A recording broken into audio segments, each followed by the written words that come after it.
I had a whole bunch of weird paranoid suspicions about what the hell was going on because there was a lot of stuff I couldn't understand. Right.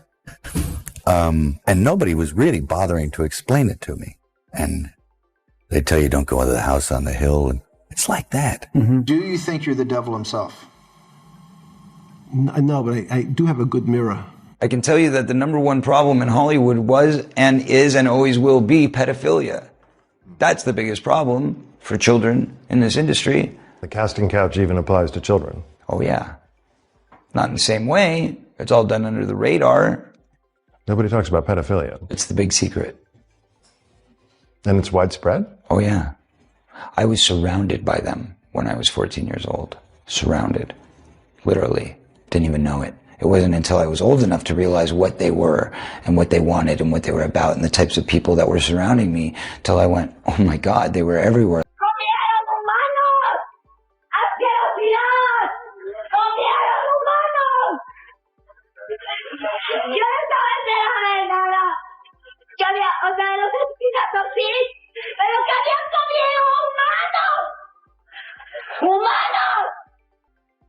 You believe that children are being abused by pedophiles in Hollywood. Absolutely. So why are you sitting down talking to me? Why aren't you sitting down with the police right now? I've told the police. In fact, if anybody wants to go back to 1993 when I was interviewed by the Santa Barbara Police Department, I sat there and I gave them the names. They're on record. They have all of this information. I mean, that's insane thinking. I'm paranoid. I imagined that stuff. That couldn't be the reason for why so-and-so was acting like. Could it? Mm. And then you find out later on the track that you are exactly on track with a lot of this. Of human hunting. And when a mind control slave such as myself was stripped of clothes and turned loose in the woods, I was then hunted by George Bush, Dick Cheney, and Bill Clinton. Saying that there are people that were the people that did this to both me and Corey that are still working, they're still out there, and they're some of the richest, most powerful people in this business. And they are. And they do not want me saying what I'm saying right now.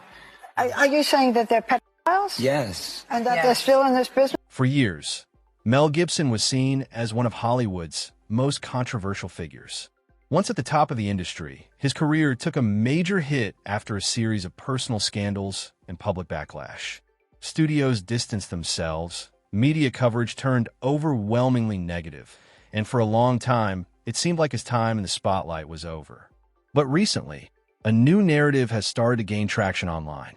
Old interviews and clips, some dating back to the 1990s, have resurfaced, showing Gibson speaking about what he described as disturbing and uncomfortable aspects of Hollywood.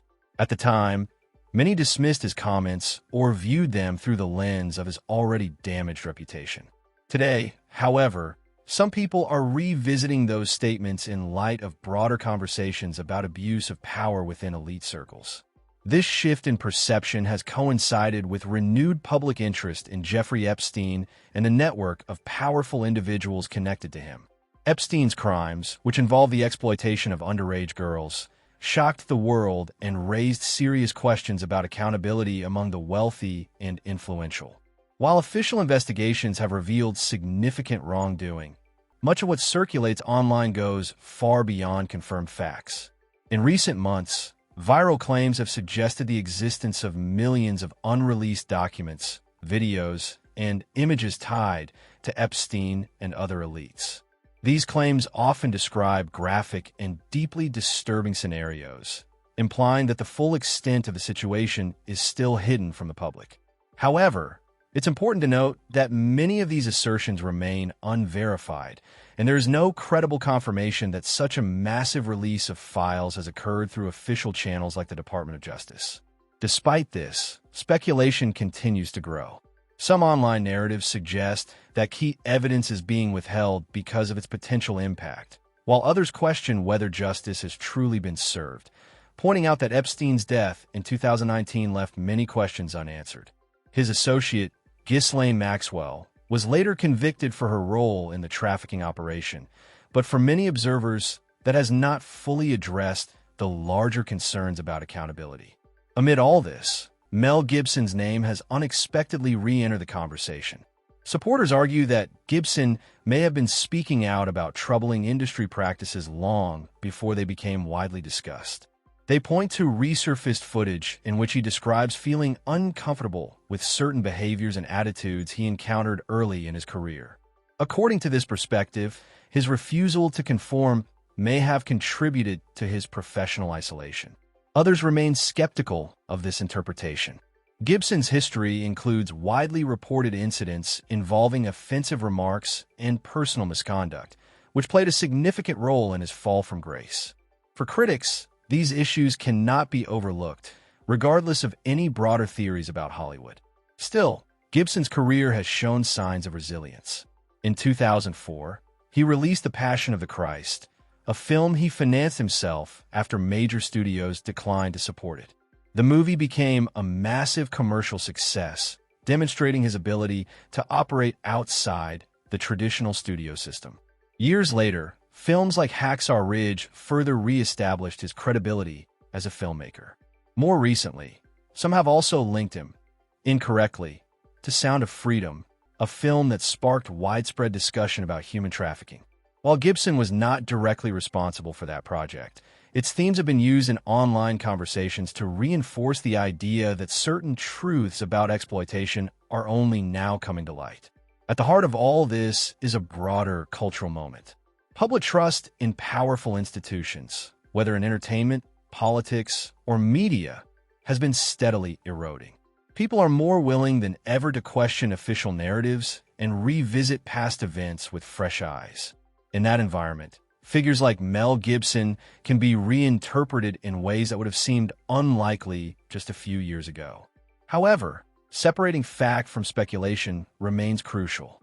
The Epstein case is real, documented, and deeply troubling. It exposed serious failures in systems meant to protect the vulnerable and hold the powerful accountable. This most dangerous game, as they referred to it, was a matter of human hunting. And when a mind-controlled slave such as myself was stripped of clothes and turned loose in the woods, I was then hunted by George Bush, Dick Cheney, and Bill Clinton, among others. But they were the main ones.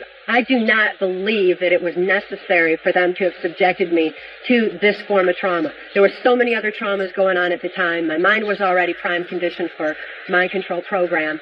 So I really don't understand it, except for the fact that they found great pleasure in this form of human hunting. And they took it from particular military maneuvers. And which base we're talking about when you was recalling the situation when Clinton was president and Mr. Bush? Which airspace? There's a little place called Lampy, Missouri, that's just across the Arkansas line. Bill Clinton was governor of Arkansas at that time, and his whole corporation that was Mena, Arkansas was the main hub for, was bringing cocaine into this CIA compound. And this particular Swiss villa, as they called it, amphitheater, in Lampy, Missouri, was actually a CIA compound out in the woods, military fencing all around it, and mind control training center where there was high-tech equipment was in one building. There were offices in another. There were little Swiss-style villas or cabins where different officials in either the military, CIA, or politics would stay, and it would house them while they were there for either the cocaine activities, for the paramilitary operations that were going on. There were black helicopters everywhere, total robotic guys that were being used in special forces. Which special force are you referring to? There was also another program, Mind Control, by Delta Force, yes. Right? Can you describe, what is your knowledge? Do you have any knowledge of that, or you met these people, and can you describe me some more of this? The Delta Force and the Navy SEALs are an elite part of the military that is mind controlled, like the mercenaries. I'm more familiar with the mercenaries that were being trained to carry out international operations that weren't necessarily sanctioned by Congress, and they were brought into other countries, such as South America, and to carry out their orders. When in a country like that, the airplanes would then come back with the drugs, and it was then sold on the streets here in America and really worldwide. The CIA's so-called war on drugs was nothing more than the CIA eliminating their competition and taking over the drug industry. So it was all attached. It all interworked. But the story doesn't end there. Some people believe that after Mel Gibson was pushed out of Hollywood, the industry began elevating other actors who were seen as easier to work with. One name that often comes up in these discussions is Jim Caviezel, best known for portraying Jesus in The Passion of the Christ. Over the years, Caviezel has publicly spoken about serious issues in the world, particularly human trafficking.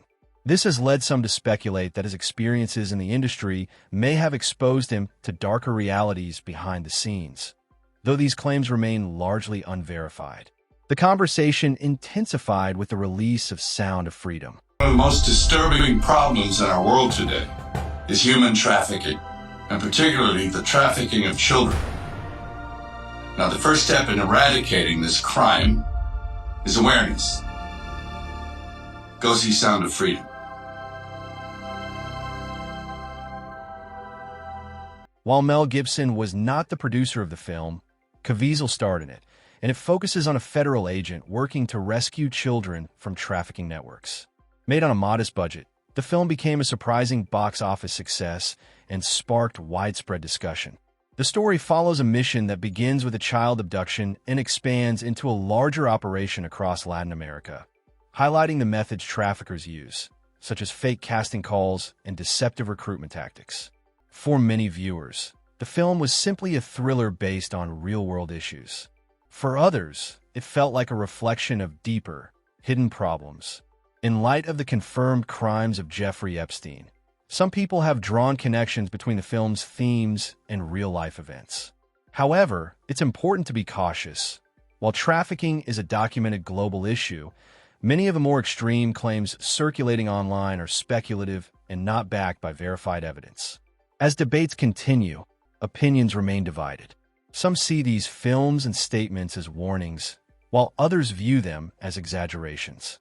Either way, the conversation isn't going away anytime soon.